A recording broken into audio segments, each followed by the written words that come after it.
And we'll call the meeting to order. The meeting of the Carroll County Nursing Home Subcommittee. We had a letter come to us to the delegation from the town of Albany.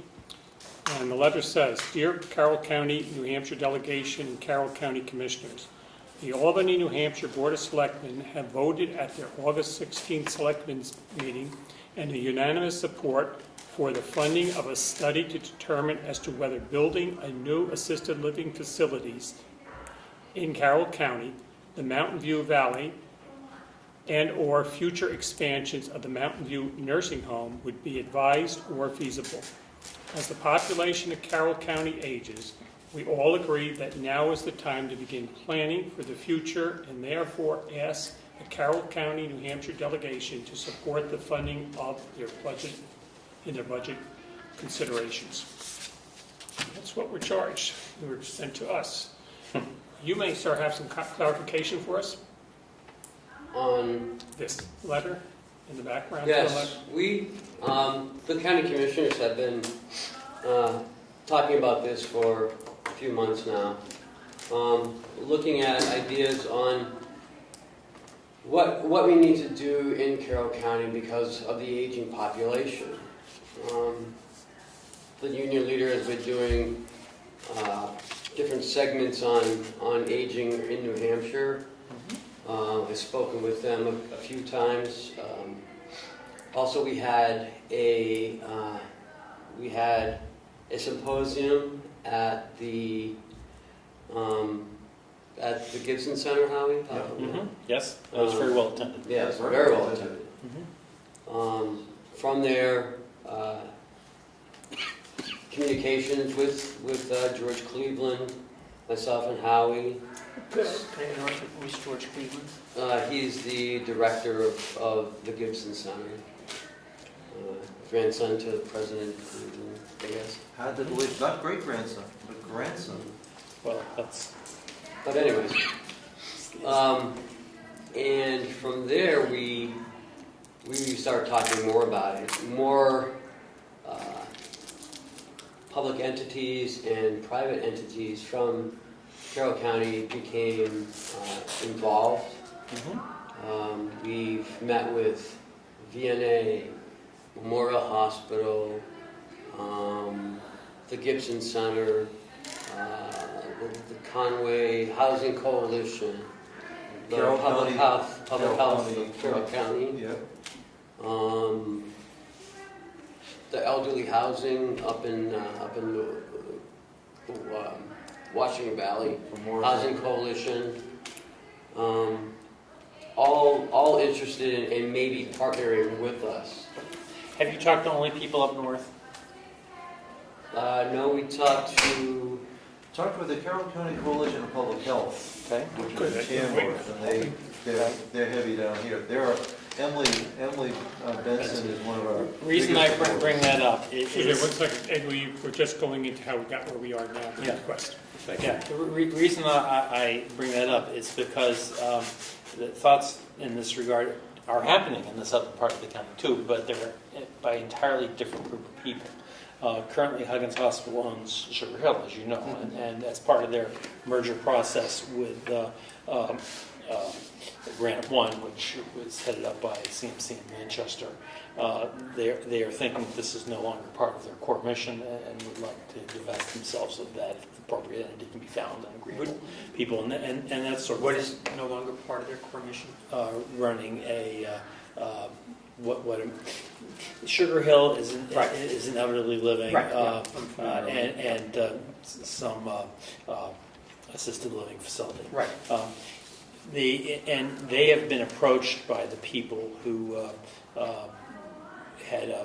they were thinking of setting an Alzheimer's support group up in Wolfboro, but the lots they were thinking of buying failed septic, and that fell through. So in any event, there's negotiations going on in that end too. So there could be some significant synergies working between these groups together. And I think a lot of us would rather see private involvement rather than just the government just do the whole thing. But we need to involve them in the discussion. I actually met with Edie Damaris last week. Yep. and she has some input and influence with these groups as well. Right, well, I'm on the Huggins Hospital board. Yeah, right. So, And so there are other entities that we could get down here. Right. As like you, I would rather see a public-private partnership. Right. And I think that's the way we'd like to go. is that the position of the commissioners as Oh, well? absolutely. Yep. And so, you want to pick it up from there? What have you been doing? Well, it's really, mission-driven, what everybody seems to agree on, and speaking for the provider community, is affordable assisted living. Nobody is clear or seems to have one model for what's the best way to do that. But what's missing in the greater community are two things. Any kind of assisted living. When we talk about the Mount Washington Valley, there's just nothing up there. So having something. The critical part, though, when we talk about affordable, what we're really talking about is Medicaid. How do we expand the safety net to include that? That is not a basic part of assisted living anywhere in the state, except for small facilities that typically fall below the regulation threshold of 16 beds. You will see some of the mom and pop places that will be Medicaid, but they're converted residences, and it's not at all what we're talking about here. Whether or not, what we don't know is that the reason there aren't any Medicaid funded assisted living is that the state reimbursement rate presently is $49. It's going to be going up for the first time in years, and it'll be going up to just under $51. $51 a day, including food and all the services, medication management and everything else, is on a good day half the actual cost. So what role private would want to play? Well, there's a reason why they're not there now. But having said that, we've explored extensively in the Mount Washington Valley, but you should know that this building, a consideration for the southern tier, is that this building was designed to be added onto with a wing that could come out here. So the infrastructure is here. So there's also something that we want to consider is it in the best interest of the county to create a more efficient, larger facility? At 103 beds, we're considered hobby size in the nursing home industry size. It's critical mass, but it's not terribly efficient. Same director of dining services, payroll, everything else could easily serve more. So there's some benefit from a business perspective of at least evaluating. And that's Right, about there's what the significant feasibility- economy of scales there. Exactly. Yeah. Sure. Instead of just affordable assisted living, would it be a balance of private pay, affordable assistance, maybe some outpatient services? For discussion, I've tossed out there, 50% Medicaid. Now, is 50% a hard number? Should that be 35%? I can't believe that there's any financial feasibility model that could take it to be more than 50%. A financial feasibility might show that that's too high. I think it's possible, but I can't tell you that. That's something that somebody with an independent voice would have to look at and say, well, what is it? And if it's really 10%, is it something the county should be involved with at all? Yeah, but the answer to Lena's question is you're thinking about a mix. It has to be. In fact, it has to be. My personal bias is that it doesn't work if it's above 50%. Help me to understand what we're talking about.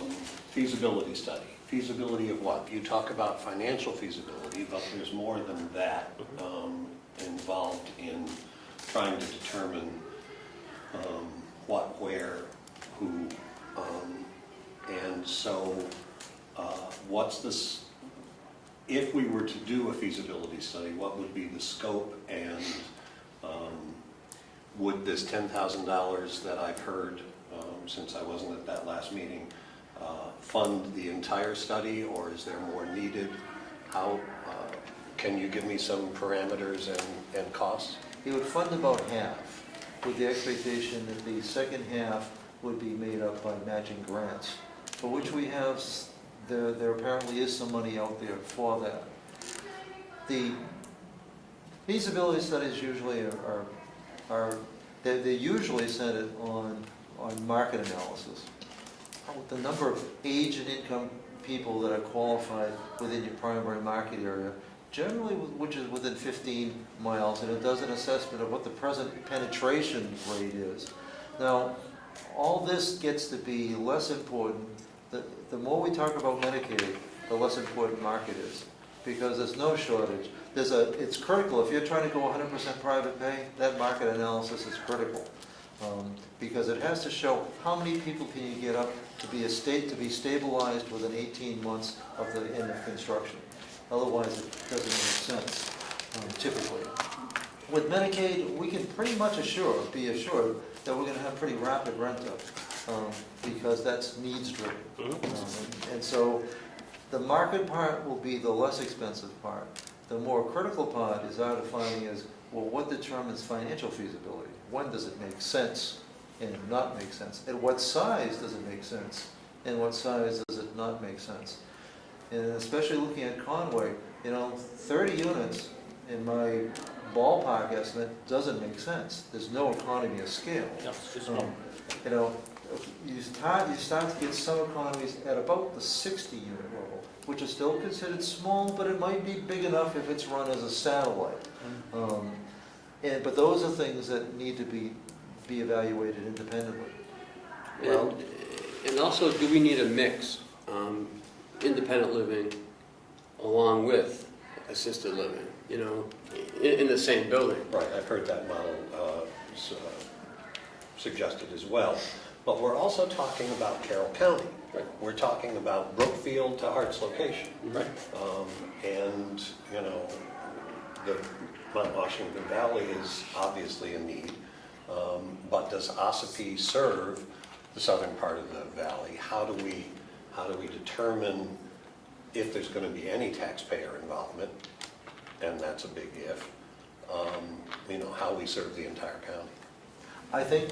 Clearly, and Commissioner Hounsell has been the biggest advocate, is that the county needs to do more for the people of the Mount Washington Valley, who are right now terribly underserved in terms of elder services.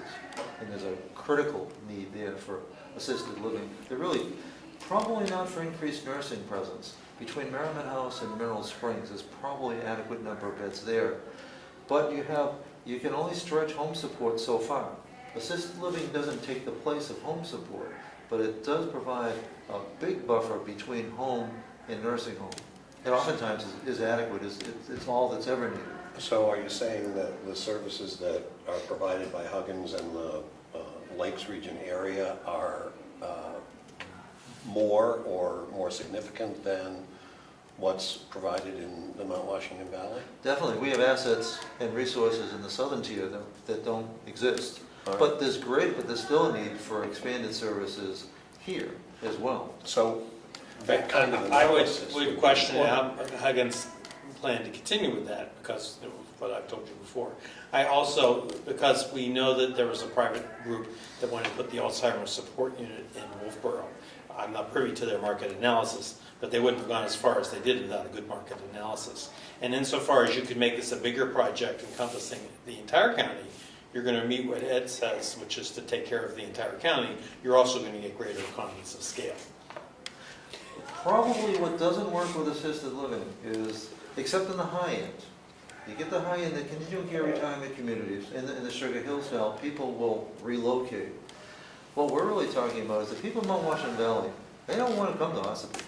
We could build a palace, and we're in a wonderful nursing home. They don't want to leave. They want to be able to stay with their same churches, their friends. They want to stay there. So we really need to create a northern option. Doesn't mean that we also don't need to concurrently or shortly thereafter do more in the southern tier. Yeah, but Howie, aren't you trying to create a continuum where people start basically in assisted living and then they can move into more higher level things as they go along? And well, yes, in the assisted living part, they might be staying at the satellite way up north. You can centralize some of the things where they're further along in their disease process, and I think you might see that kind of model really works better. It would become a feeder for here. Exactly. That's the whole point. We work collaboratively with, it would really start, we're looking at trying to do holistic care that would start with home care, working closely with the VNA to coordinate a transition if needed to assisted living. And if that proves not to be sufficient, for a further transition to nursing care here. Right. That makes sense to me. Yeah. I wasn't sure where you were going with comments about people not wanting to leave the Mount Washington Valley. You know, they have their family in church.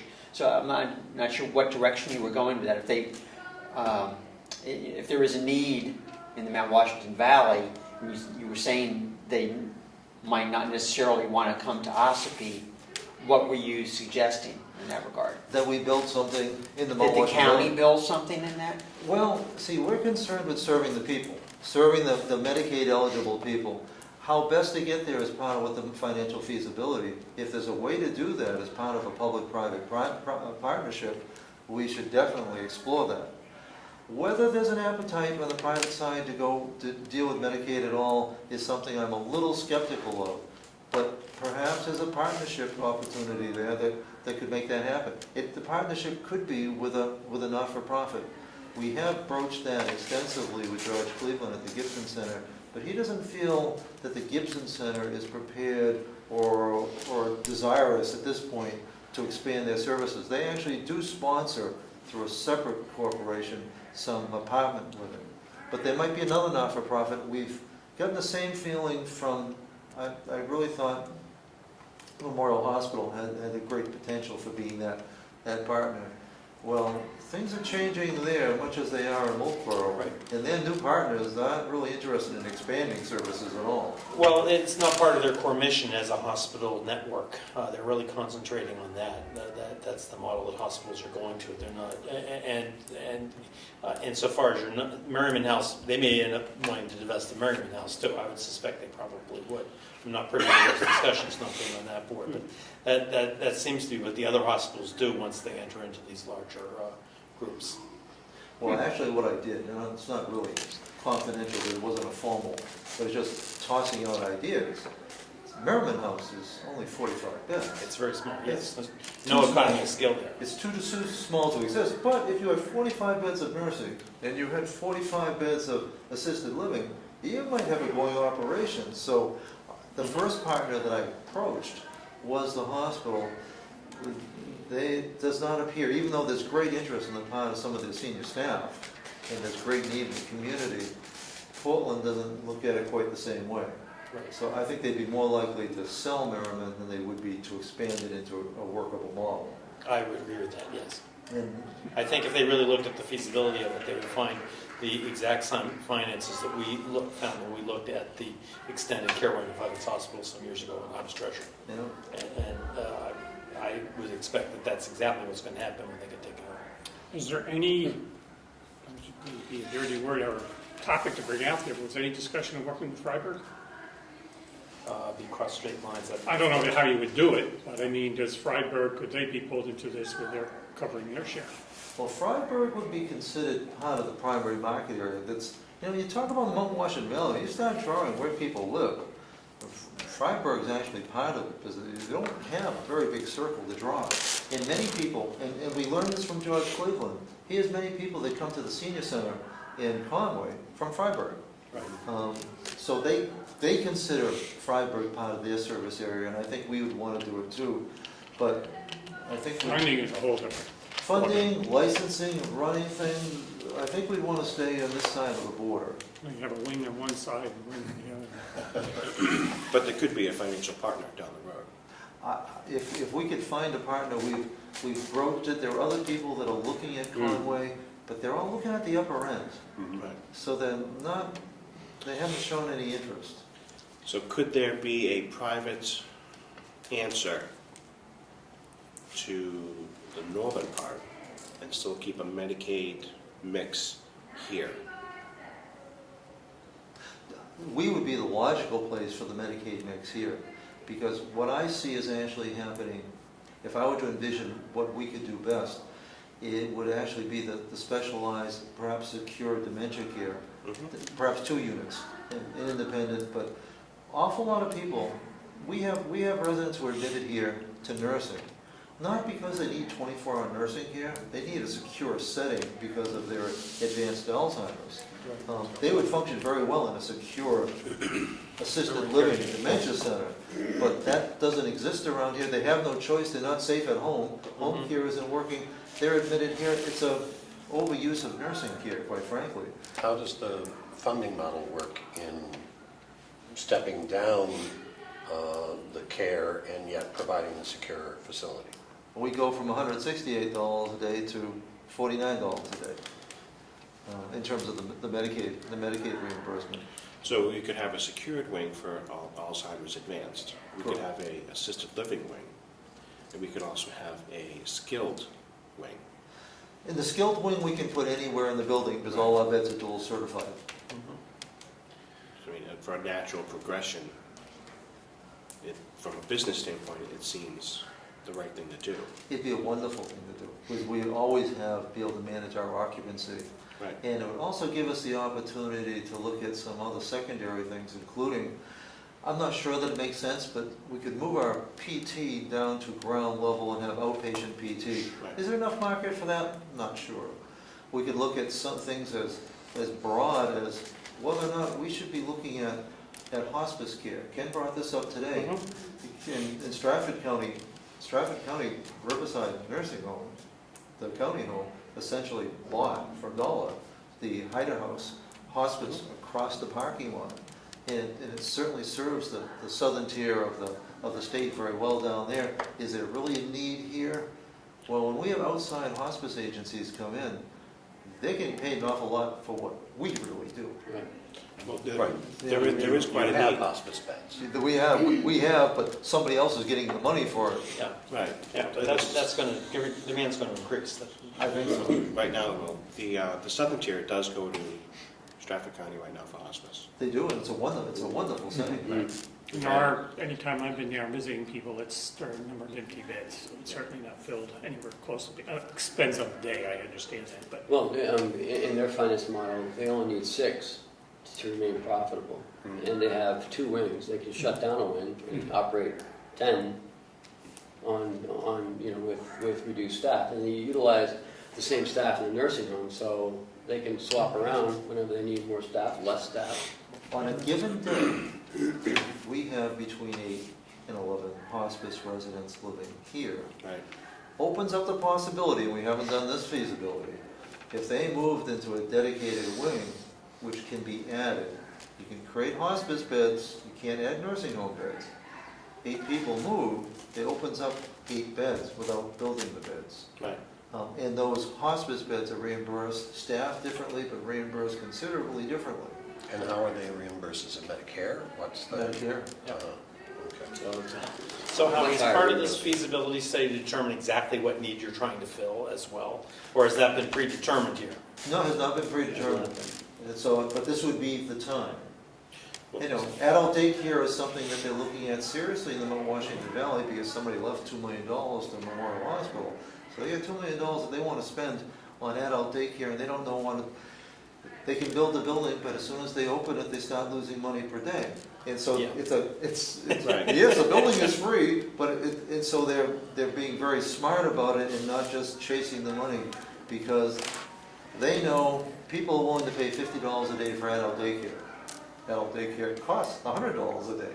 So making it bigger is not going to save them money. So it would look at a private-public feasibility, would look at a private-public option. It would look at the aging option, and would also look at population growth and decline. That and those figures are actually well documented. We are the fastest growing aging population in the state, and that's going to continue. It was interesting. It was interesting to hear. Who brought it up at the last delegation meeting? Karen. Karen Umberger. Barbara, in 2040, it's going to start looking different as the curve bends. That actually can be built into designs. The design that serves assisted living can also be converted to workforce housing if it's designed right and properly. Although I don't think there's not going to be a lot of us around in 2040 to have to much worry about that. But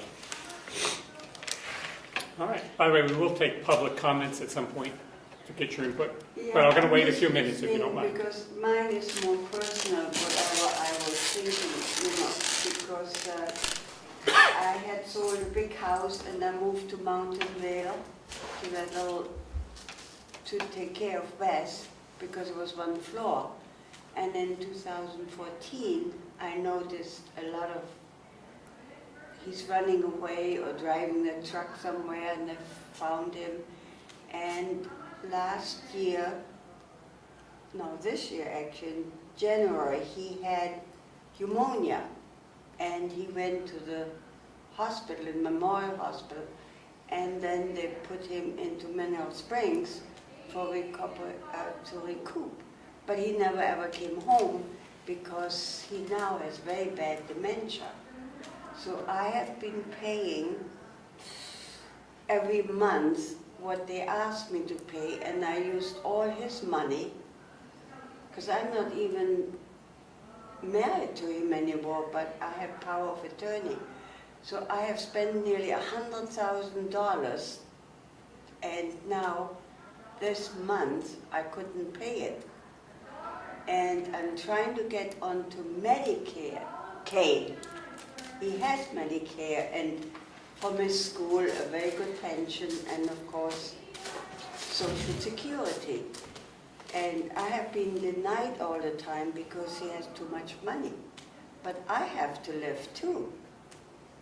And now I'm fighting to get him on Medicaid. And it's very, very hard. I had to sell everything, I had to show everything. Now thereafter, when I sold my other house and bought this house, they think he should get money for it, but I paid over $64,000 into the new house. So it's a completely confusion to me, you know. And the lawyers didn't help me. They only charged me money and took copies of everything. Yeah, so they knew how much to charge You you. have to sell his life insurance. I said, I didn't even know he had life insurance till I went through all his paperwork. I only knew one from the Navy, from the military he has life insurance. And they cannot sell them till he dies. It's all written out in my name. But I will not get a penny for anything. What So did they it say makes it when, so at hard. Mineral Springs when there's no money available? Well, he's still there, Okay. and I hope that Cassandra will help me. And I had ServiceLink help me, and Jane Mayer, who did all my work for me, she retired. I'm always having the bad luck, people retiring. And so now I'm fighting constantly. I actually hadn't slept for months. You're in the impossible middle ground where you have too much money probably to qualify, or your husband does, to qualify for Medicaid, but not enough to be financially independent. Yeah, And that's, I can't you do have it. fewer options than somebody with a lot of money or somebody with no money. Yeah, no money is better. I know somebody down in the Manchester area that this is happening, the exact same thing, and they are in a high cost thing for where they stay, and they're out of money and they don't want them anymore. Now, nursing homes, by and large, cost between 2 and 3 times the amount as assisted living. Assisted living, you can look at between $3,000 and $4,000, but nursing gets, for us, at $9,000, but at Mineral Springs, $11,000 a month. So your money goes 3 times as far in assisted living. It's still expensive, but it takes you 3 times as far. I think it's now that you mentioned, I think it is nursing, because that number jives what I was, how much it is a month. So that's supposed to be nursing. And when we go there, I'm always looking for his clothes. They're always lost. I do his laundry because I can't stand the way they do it. But then he's on a catheter now, and he got bad diapers on, and I can't take care of that. I would need constant nurses in the morning and at night, which I did for nearly 2 years. I had Band of Blessing and visiting nurses come, because dementia people get very aggressive and you wouldn't take a shower. So I could say you have to take a shower and we could get him there. Now the nursing home cannot do that. If he says no, no shower, and if it's 3 weeks, and I get so upset, I just can't take it anymore. Because I'm 88 now, he's 88. I have to have him settled because my family in Germany wants me back. We have no children. His sister just died. She had no children. I haven't even told him yet because it's hopeless. He doesn't remember. He doesn't remember he was a school teacher. He doesn't remember he sailed all over the world. Can we talk to you after the meeting to get some more information that's not on camera? Yeah, I want to see, like you said, Medicaid and assisted living. Now, assisted living would be when I had him at home and people would come and assist me with all the work. Well, assisted Because I living, paid it privately, everything. well, assisted living would be a building that A would look building like a in- nursing home. And somebody would have their own room, their own bathroom. They typically would not, your husband might very well meet the requirements for assisted living because you can contract separately for incontinence management. Yeah, that's what it's called. I always forget the That's, word. so that doesn't keep you out of assisted living. It might not be part of the basic fee.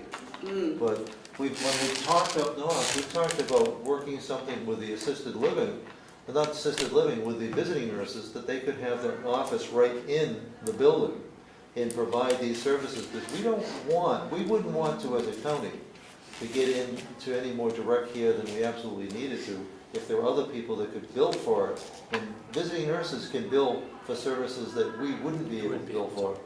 All right. And it would be good for them, too. Who would perform the study? Well, there's no shortage of people that can do feasibility studies. We've met on a preliminary basis with Roxy Severance. Roxy Severance might be a name you recognize. She was associated with the Morrison in Whitefield for years and years, executive director of the nursing home, did their expansion to the nursing home, and was integral to their expansion project that's, I haven't seen it, I've seen pictures of it. It's not on the same site, but they're building independent and assisted living, a huge project actually. And she's no longer with them, but she has set herself up as RLS consultant. But there's at least a half dozen people that could easily do this. Do they fall into the category of being independent in their thoughts rather than going for the public financing, private financing, or do they come in with Right. a, Have they done the partnership model? or are they go in with the set, county has to pay for this or run it themselves, or where are they coming from? Because the study could be swayed by whoever does the study. Very much so. Could report what they want to. So we have. Is there somebody out there that's truly has no skin in the games and can come up with a? Well, I don't think there is. And I think the way that you manage that is set the parameters very clear in terms of what you all want, what the commissioners want, and what you as a subcommittee or the delegation want, so that it gets to be clear what they're supposed to investigate and report on, because I think you'll get clean data that way. What I don't think you're going to find, I'm not aware of any public-private partnerships in the assisted living or even in the retirement. Where you do see in the retirement world, it's with not-for-profits, but even the not-for-profits have taken the higher end. It's not in the Medicaid end. I mean, not-for-profits, in order to stay in business, have taken the high end. And when they get involved with Medicaid, it's only those that have residual trust. Probably the only example that I can think of in New Hampshire would be involving Catholic Charities. They have 4 or 5 places. They have a bunch of smaller places too. But that's not quite a public, that's somewhat of a public-private partnership. But short of finding, Memorial Hospital would have been the best example. And I thought if we could do something with them, we could bypass this whole process, but that's not going to happen. I appreciated that breadth of the possibilities in terms of what can be provided in housing through skilled care. But I'm not sure even that the commissioners do, even though that Commissioner Hounsel has been educating himself a lot. So it would seem to me that within a feasibility study, there needs to be a basic piece that says this is what exists, this is the kind of models that we have, and this, so that there's some piece of blowing up the possibilities for people to understand. How would we proceed from here? What do the commissioners see as the delegation sees as making a You recommendation? make a recommendation and set some of the parameters for the feasibility study that we want. We would set the parameters. My question is, at the beginning, I heard budgetary consideration. Is this for next year's budget? What are we talking about here? Well, I think it would be for us to, Yeah, I think that it would be appropriate for us to approve the idea in principle and for Howie to come back to us with specifics as to what he wants this feasibility study to consist of before we give final approval of it. My understanding was that there was $10,000 available in the current budget. No, there was. It hasn't been appropriated, but we have extra money in there. There'd have to be a line item transfer. Right. There was $10,000 contingency set aside for the land use feasibility study. Got it. Although we were thinking of taking it out of Mountain View.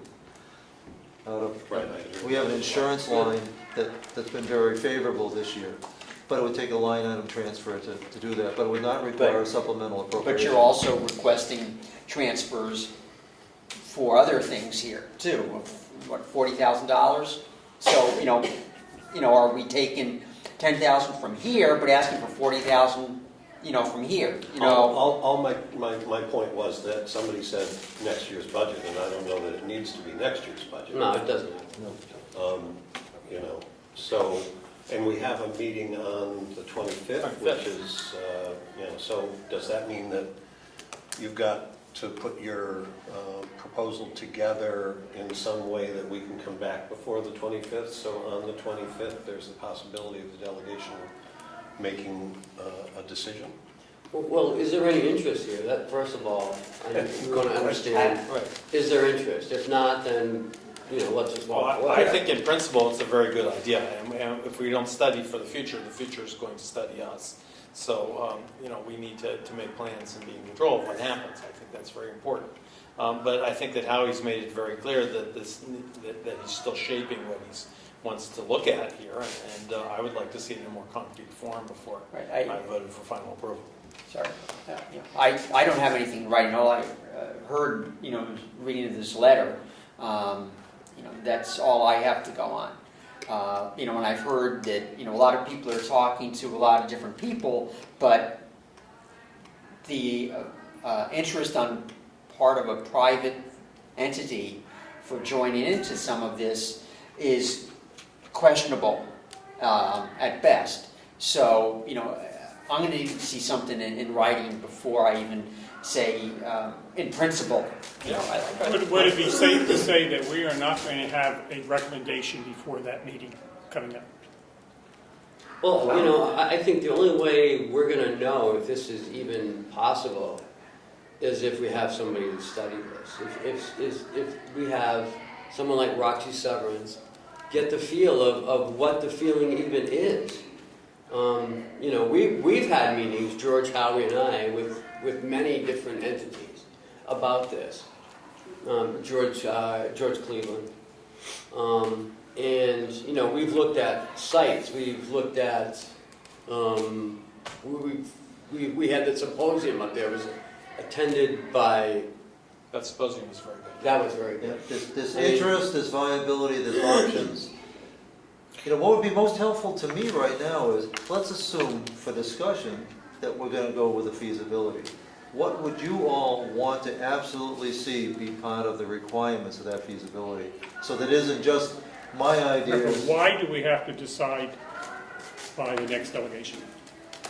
Why That is a are we question. having the next delegation meeting other than this is a primary issue? I know that there's other, I thought it was a quarterly Discussions. report as well. We already did the quarterly meeting. right? Okay.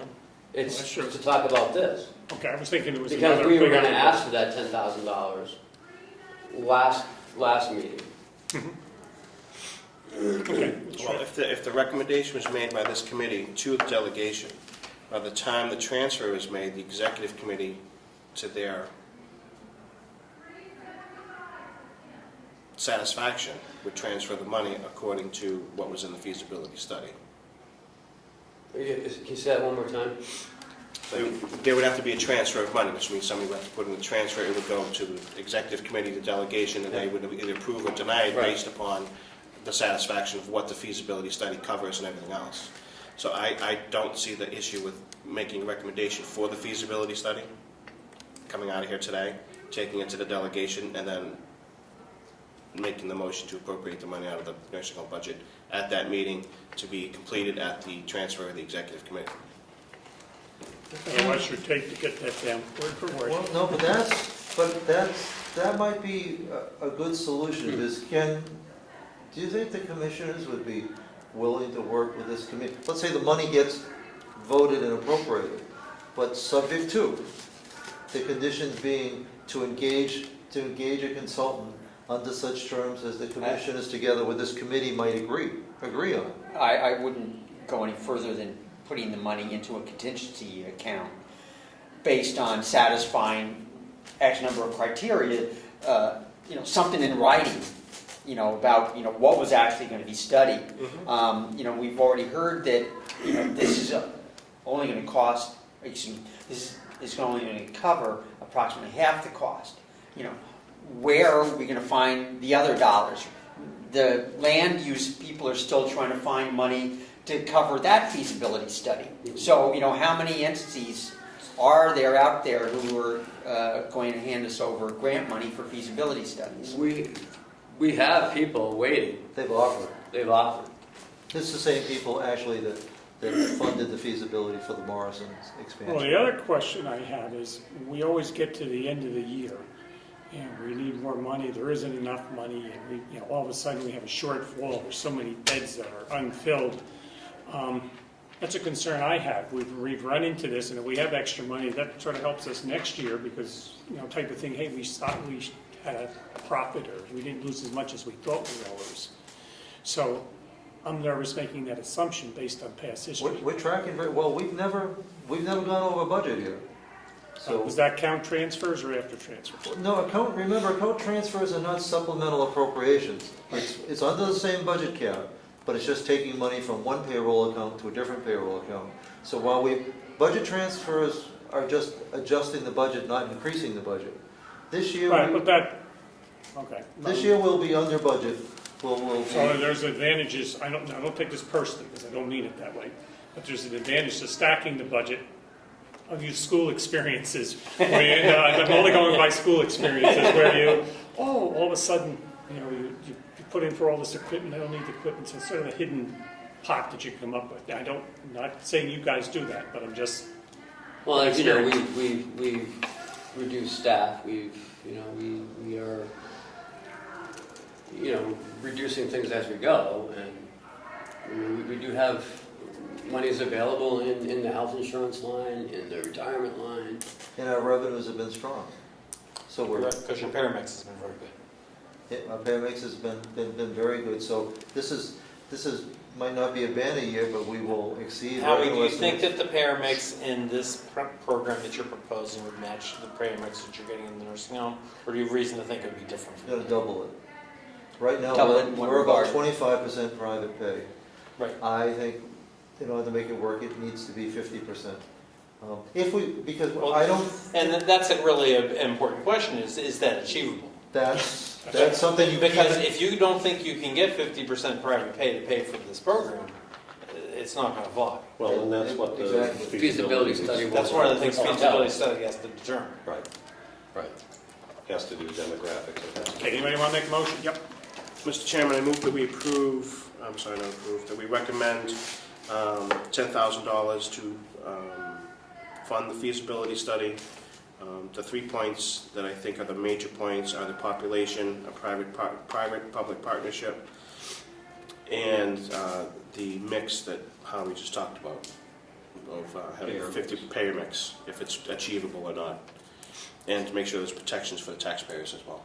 Can we add to that that Howie will bring further details as to what he intends to study to the upcoming delegation meeting? I think we can request that. We're just here to make the motion to allow them to have the money for the feasibility Okay. study and some of the parameters. I'm sure there'll be more at the Because delegation. I'm perfectly happy voting for your motion as it is right now here today, but I'm not sure if Howie comes back with the exact same proposal and no more details next week, I'm going to be a little bit more reluctant. We're recommending. Okay. What happens with the full delegation at that meeting This is entirely is separate. entirely something separate. Understood. So we're recommending with that, Ed? to basically go forward to make a recommendation. The delegation could then make their decision, and if they want to add the caveat about the executive committee making a decision somewhere, that's up to them. That's out of our, In the second point of public-private partnership, I would just say potential partners. We don't know where they might be, and I would just Right. expand it as much as possible. And did you mention the demographics? The population. Oh. Yeah. Population, yeah. any questions? There needs to be a second. I'll second that. No, I'll second that. 2 seconds, how about thirds? We'll go for a third. Any comments before we vote? I'm not ready to say yes to that at this point here today, so I'll vote no. I'll see what comes to us on the 25th before I Fair enough. willing to go forward. Okay. All those in favor say aye. Aye. All those nay? Nay. Any other? Recommendation carries.